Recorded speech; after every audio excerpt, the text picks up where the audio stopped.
Teammates of mine capped for Canada and played against people like Al Sharon, who was the captain of Canada for a long time. I wasn't as good as them, obviously, but they played in our league.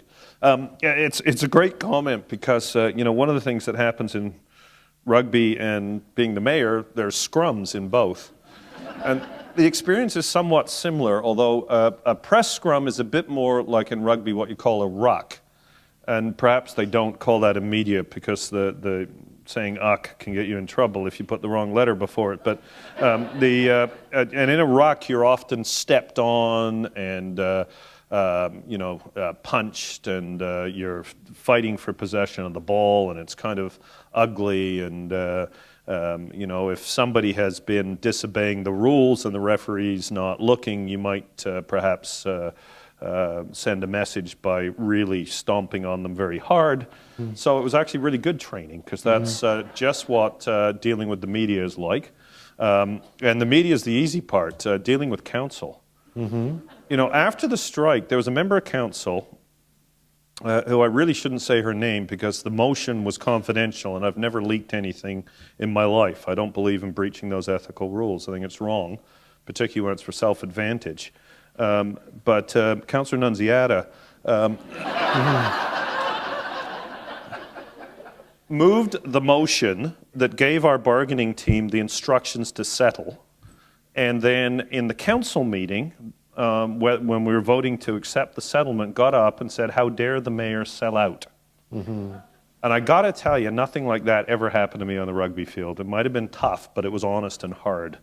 So it prepared me for you. But not them. Well, I'll take that as a compliment, as foolish as I am. It wasn't quite meant as a compliment. No, I didn't think so. Here's a broad question, but it's probably a pretty good one. What do you think should be done or could be done to make city council more effective? Regardless of what might be the reality inside, a lot of people think that it's a bit of a mess, or a big mess. Cut it in half. Oh. I don't agree with that, but in terms of the legislative process, the problem is it would be a disaster in neighborhoods, right? I mean, it's hard enough for a good councillor now to meet the needs of his or her constituents, given that you have a ward of 60,000 people. It would be virtually impossible if you had federal ridings. You couldn't do it. You just could not do it. So from a local democracy perspective, you probably want to double the size of council. From a legislative perspective, it's hard. So I guess I meant that half in jest. I got all these oohs. And, I don't mean it. The mayor didn't call for, please, turn that off again. Okay. Well, a couple of things. We made some changes to our rules that helped a lot, and having a speaker helped a lot, and Sandra Busson doesn't get any credit for it, but she was unbelievable, totally even-handed, tough when she had to be, fabulous. We didn't change the rules quite far enough. So a small item of very local interest can be debated for 4 or 5 hours, while the future of Transit City can have one speech from the only councillor opposed, and then it wins 44-1 in 15 minutes. And that's a problem, and that's something council can grapple with itself in the rules. So that's important. And we made a big step in 2006, I think, Michael, 2005. We changed the rules for the incoming council after the City of Toronto Act, and we made a big step, and that helped. The second thing is I think it should have more authority to actually do the proper work of a government of a city this size. So it needs proper taxing revenues. The challenge for the city government is when we do something that supports economic growth in this city, the money all goes to Ottawa and Queen's Park, because all the money in taxes is in 95% at least. 5% comes to the city, 95% goes to Ottawa and Queen's Park is in sales and income taxes. So the debates we have are a little bizarre because you're debating a transit strategy that you don't have the fiscal capacity to do yourself. Prime Minister Harper and says, "Hello, Your Worship."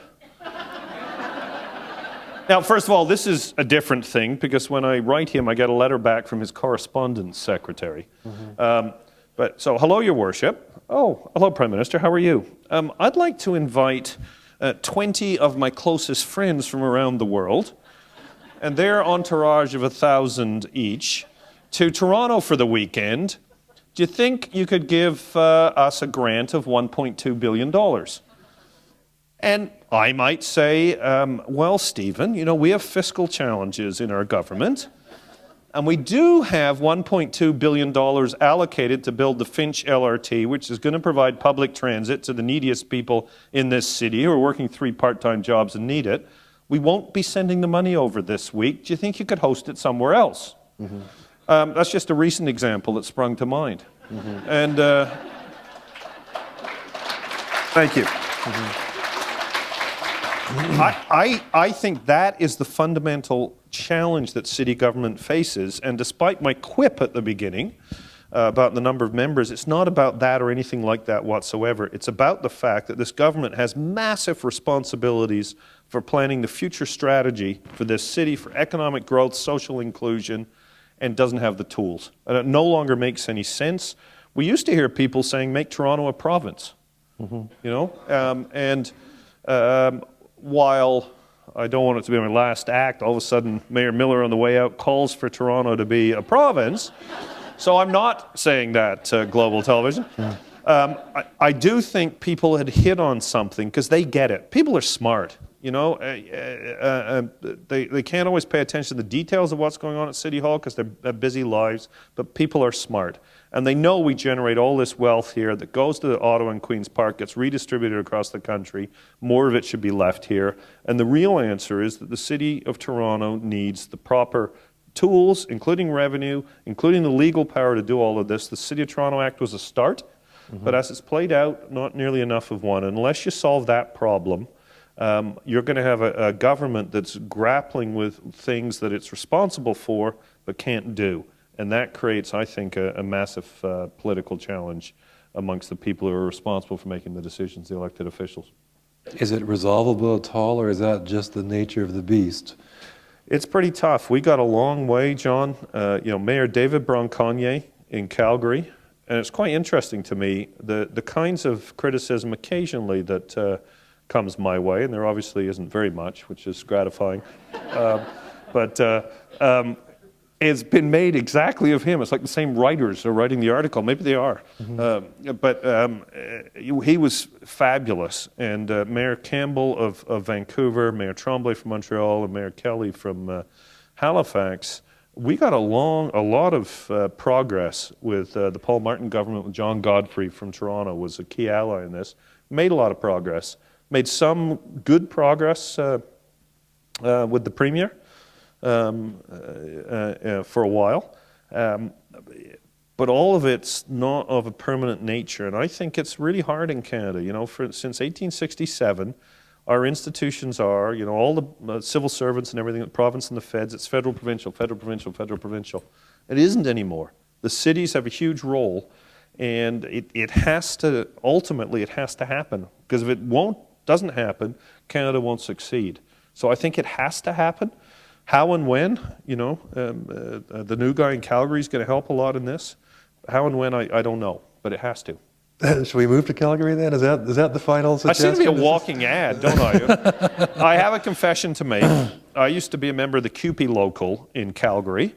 My job was to pave their roads, but it paid for my university education. So I know Calgary very well. I'm not about to move there, even though it has a great mayor now. Okay, well... can I just add one more thing on this federal national thing? This is great. Because it is so bizarre.